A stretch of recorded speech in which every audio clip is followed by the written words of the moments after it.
Welcome to Struggle Well. I'm Parker, this is Donnie. Donnie and I are gonna share our stories with you. Although our stories are different, our struggles are the same. And what we hope out of this class is to find strength in your struggle.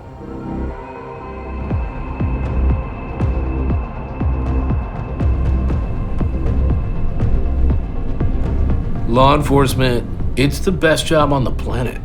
They make TV shows out of what we get to do for a living. I followed in my father's footsteps. This is my dad. His shoes were always shined, his uniform was always pressed, and I knew at a very, very early age that's what I wanted to do.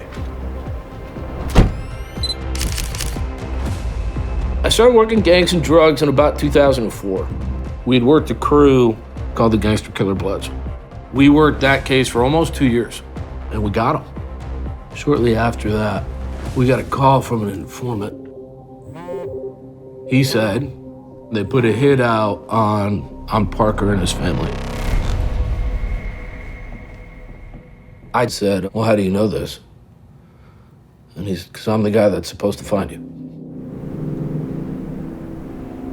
The FBI put us under the watch of the Protective Operations Group. This became the kids' safe room. This is the target that we put up so they would know where to shoot on a human body. These were the instructions that I gave them. This was the hardest one. If you don't know who it is, kill whoever comes through the door.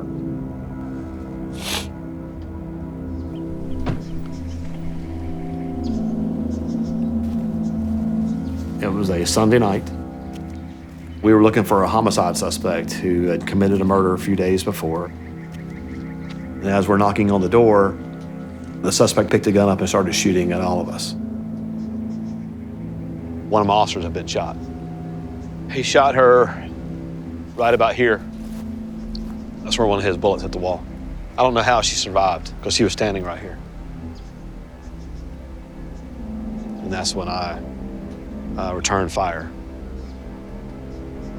I didn't know for a couple seconds what had happened to my officer. I didn't know if she was alive or dead.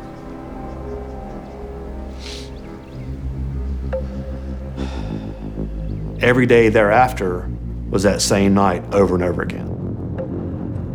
Every time we knocked on a door, I would have a flashback of that shooting.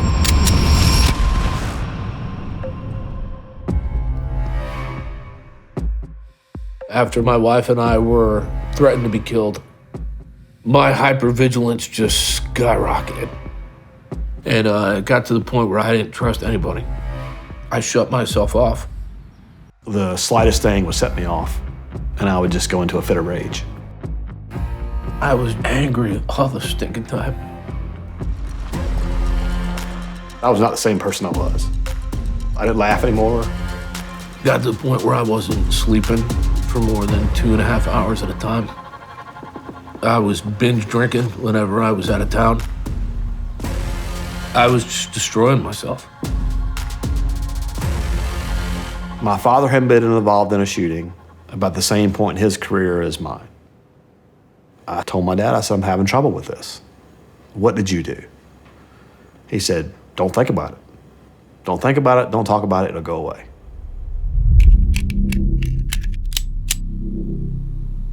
I used to carry a Springfield Armory subcompact .45.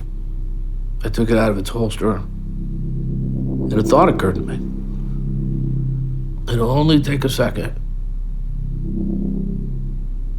and it'll all be over. And I remember thinking to myself, sounds like a good idea. I thought that the only way to deal with the pain was to take my own life. I can tell you what a gun barrel tastes like.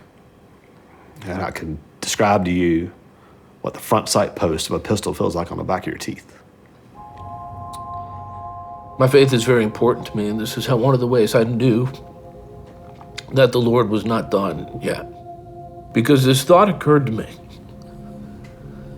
They'll never get your brain matter out of your wife's clothes.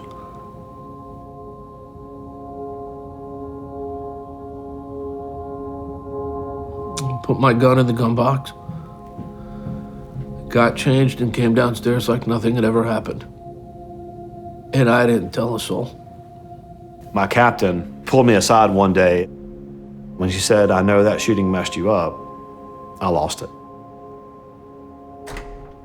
I came home, I took my gun and my badge off, and I told my wife this: I'm done. I need help. A buddy of mine walked right up to me and said, "We got to get you right. I want you to start journaling." I was fixing myself through the help of others, but I was still broken. I did through therapy, EMDR. It saved me from taking my own life. But what I could not do was navigate my day-to-day until Boulder Crest. And it's the first time that I truly connected with something that made sense to me.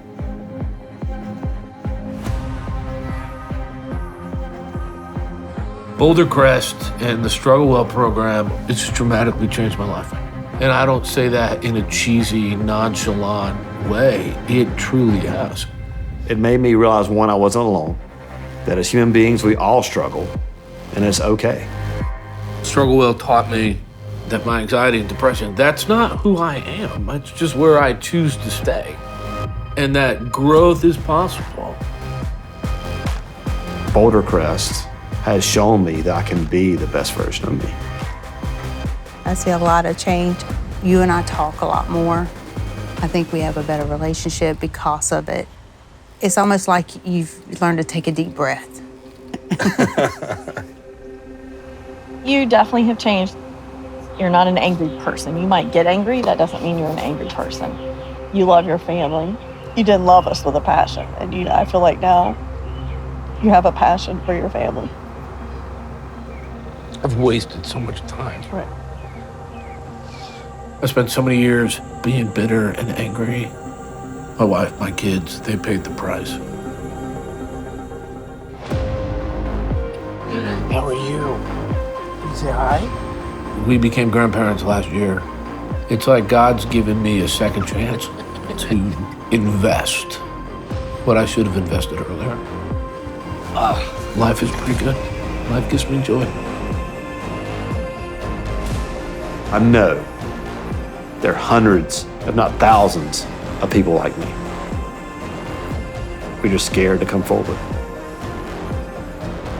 And you have a choice: to bottle up inside and implode one day, or get ahead of it and talk about it. You asked me what I wish cops knew, that it's okay to not be okay, but it's never okay to stay that way. It's okay to tell somebody. I can either choose to be a victim or a warrior. And I chose to be a victim for a long time. And now I choose to be a warrior.